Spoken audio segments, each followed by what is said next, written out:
Hello everybody, welcome to another Galaxy of Heroes video. I am Sanjita, and today I am bringing you a counter to the newest galactic legend on the market in Galaxy of Heroes, Jabba the Hut. And it might be too early to say, but maybe Jabba the Hut owners might want to keep him for offense in 5v5 Grand Arena, because it seems like there are going to be a lot of counters to him. I've seen Bad Batch work, Darth Vader might be able to pull off some solo magic with his datacron, but now there's another new one that I have just tested out, and that's Imperial Troopers. While I'm showing the stats, you can pause to see it if you want. I'm just going to go over how the counter works. My Imperial Troopers are nothing real great to speak of. They're modded pretty normally. Piet is second fastest, Moff Gideon is the fastest, although he is decently fast, 375. What you want to do is build this team up with health and protection, and you have to use a grit datacron. Now I didn't click on it there, but I'll show a graphic of it soon in the video. And grit takes all their protection, adds it to their health pool, and also makes them immune, or virtually immune to percent damage health effects like thermal detonators. And what you want to do is get daze on the enemy as fast as possible, which isn't possible as long as they have hired muscle. Which right now you see it on Embo and Chrysanthemum. It looks like Gamorrean Guard. That makes them immune to daze. And what happened in the beginning here was Piet's AoE dispelled that buff from light side enemies, but not all enemies. So Chrysanthemum and Embo can still gain turn meter, and they're going to utilize Jabba's leadership ability where whenever an enemy gains turn meter, your team gains 7% turn meter. But right now, Leia and Lando are shut down from that right now. And as you can see, my team looks pretty healthy and pretty topped off. Now, I should have been showing the stats of the enemy team at this point, and you might chafe because Chrysanthemum is R5, but this is the only Jabba the Hutt team in my shard right now, and he did mod his team pretty well. Boushh is almost 350 speed, Chrysanthemum is very thick, as you can see. But as long as you survive the opening barrage, you can make it through. And my Dark Trooper, he got kind of close to dying. He got down to one stack of Dark Trooper, but he was able to bring it back with his second special. And now the team looks very healthy. They are not going down. There are times when you want to use this first special as well, give turn meter to the team, because right there you can reduce all the turn meter from your opposing Jabba team, and also grant 100% protection up to the Imperial Trooper team. That is huge. Well, to everyone except Dark Trooper, because Moff Gideon's ability where he reduces turn meter, it grants 100% protection up to support allies, which when you have a grit team is a huge amount. So there we go. Chrysanthemum is down. And it's just a formality of getting through them.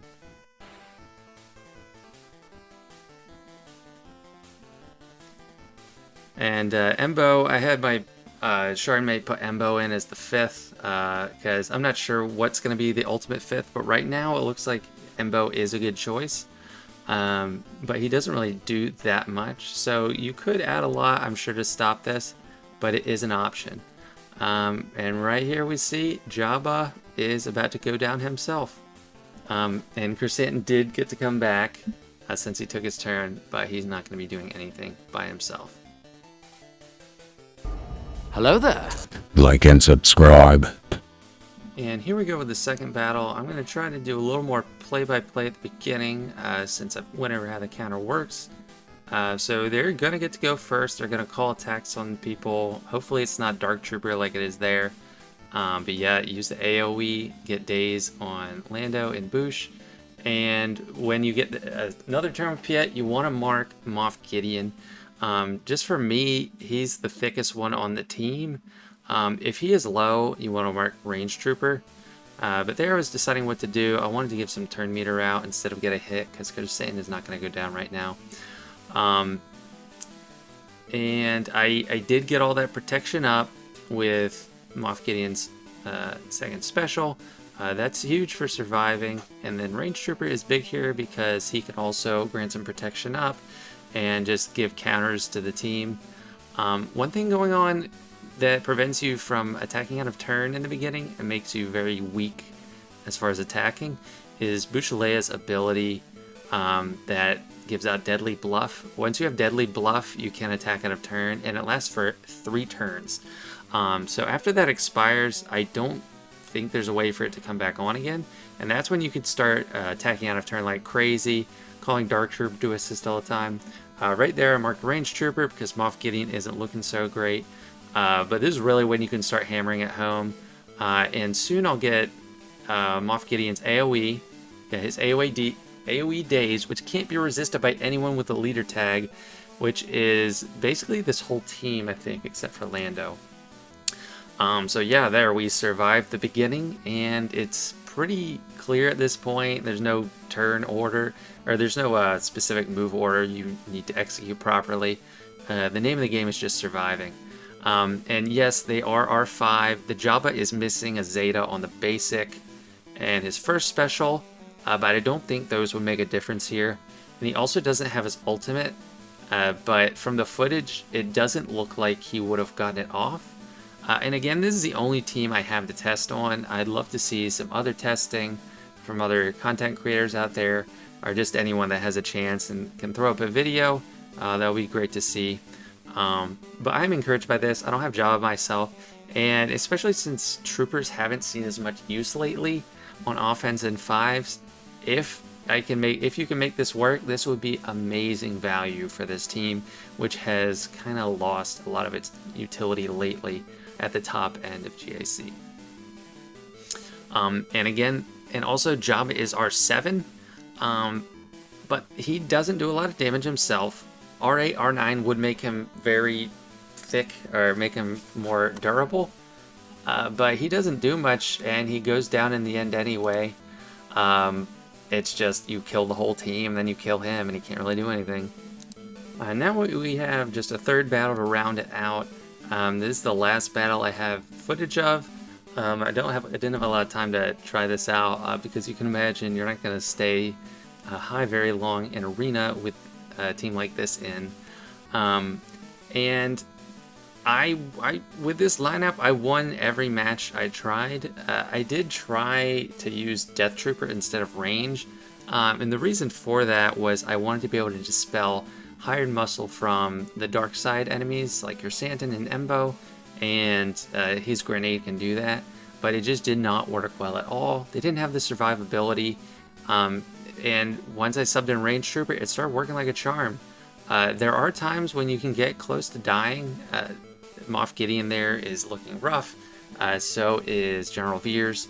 And even though my opponents all are 5, most of my team is R5, except Dark Trooper, which he's not survivable anyway. Piet is very durable, relatively, but they're not really targeting him. If you had a stronger Moff Gideon, that would make this easier, for sure. If you had a stronger General Veers, that would make that easier as well. And I honestly think that having a health and protection build on Dark Trooper might be optimal here, just because the name of the game is surviving.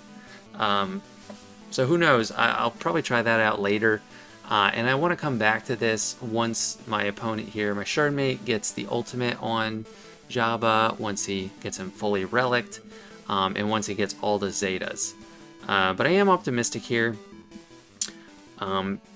One attempt that did go awry is he had one of the set 2 datacrons with 25% turn meter on the team, and that made Boush and Lando so fast that they were able to get multiple extra turns at the beginning and kill off Veers, and then they were able to kill off Dark Trooper or Range, and it didn't go very well. But since that datacron is about to dust out of existence, probably by the time you see this video, it will be no more. We're not going to see it again. So I didn't think that was the most applicable to bring up. And another thing is, the datacron my opponent has isn't a specialized... he doesn't have a smuggler bonus, and he doesn't have like the Lando datacron. And that does do more damage. Maybe that'd make a difference. But yeah, this is just my proof of concept, and let me know what you think.